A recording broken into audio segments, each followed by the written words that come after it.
This is my second work in progress video on the 1:144 scale high grade G Saviour. This is also the second video in our competition between myself and Gunplanut. Again, this competition has a special judge and punishment game of watching and reviewing the featured film. In the last video we got this kit built, filmed panel lines and seam lines, placed rods in ball joints and pegs that are weak, and detailed underneath some binders. These are the parts that are out of the box and I will not be using. These are under the backpack covers. They were detailed in the first video. They did not make the cut. They need a little bit of work, and the rear ankle guards need some putty. These pieces are just going to require a little aftermarket detailing. I've got some wave and Kotopakia aftermarket parts and styrene for that job. These pieces need some dremeling. The thrusters bells are a bit fat, the V-fins are a bit fat, and these pieces just need to be flattened. I used my 300 series Dremel with flexi-cord and small grinding stone pieces. You can watch my video on the new Dremel for all details how to operate. I used a medium to close to fast speed setting. Substantial modifications are made, even though most of them are out of aftermarket packets. It's just to make some small cosmetic changes to very undetailed parts, where other blank parts will be detailed with paint. Obviously some of the pieces just had a small piece just cut out and glued straight on. These knees were flattened on the side, or the top kneecaps. This gun here, I added an eye scope and detail on the butt, and also covered that hole there. I'll leave that there because it gets covered by the hand and it can be attached to the side of the leg, which is pretty cool. But these two hexagon holes which fit on the hexagon piece there on the leg do not appear in my reference material in that American Gundam book. I've also done a fair amount of scratch building on the ankle guards. This is the finished and built G Saviour.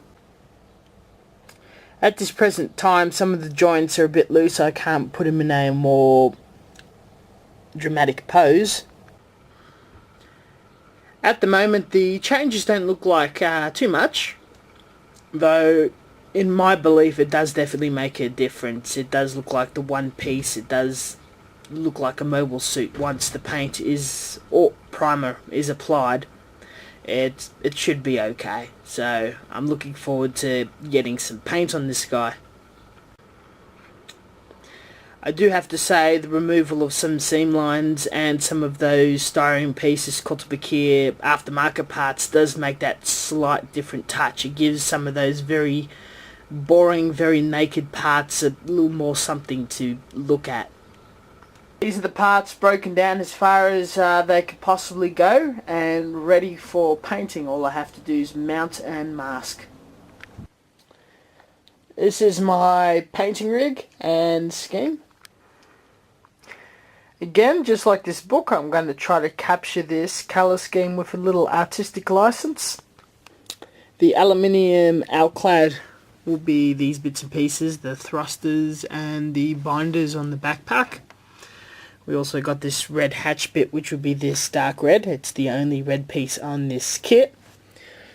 The blue section is going to be a mixture of these two blues. I won't be saying how they will be applied yet, as that's a part of my special plan. So these blue pieces will still remain blue, just like the kit. Grey, I'll be using the Tamiya German grey. It's going to be my absolute favourite grey besides Tamiya's NATO black. It looks quite effective. So these are mostly interior pieces, the gun, stuff like that, in a frame, bits and pieces. White. Now white is going to be the most tricky item to achieve with my effect, so I'll be using a lacquer. It's a lot more durable to masking or whatnot, and because I ran out of pegs, got some small ones. And all of these white pieces will remain white. And I also have a few extra paints here which will be used in other areas. There will be some pre-shading black. The smoke's a secret. The clear blue is obvious. Things like camera eyes and whatnot, I might use a silver to pick up the back detail part.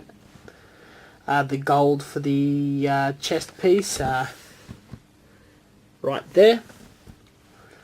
The gloss black, which will be used for pre-shading underneath the white and the undercoat for the outclad. And my old favourite Tamiya primer. This will be the major undercoat for the entirety of the project. I won't need to use white for the white pieces.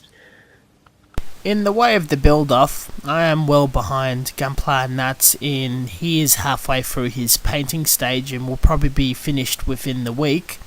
The truth is, at this current state of being uploaded, everything is undercoated and the masking stage has already started, so let's hope we finish around the same time. Thank you for watching, and until next time.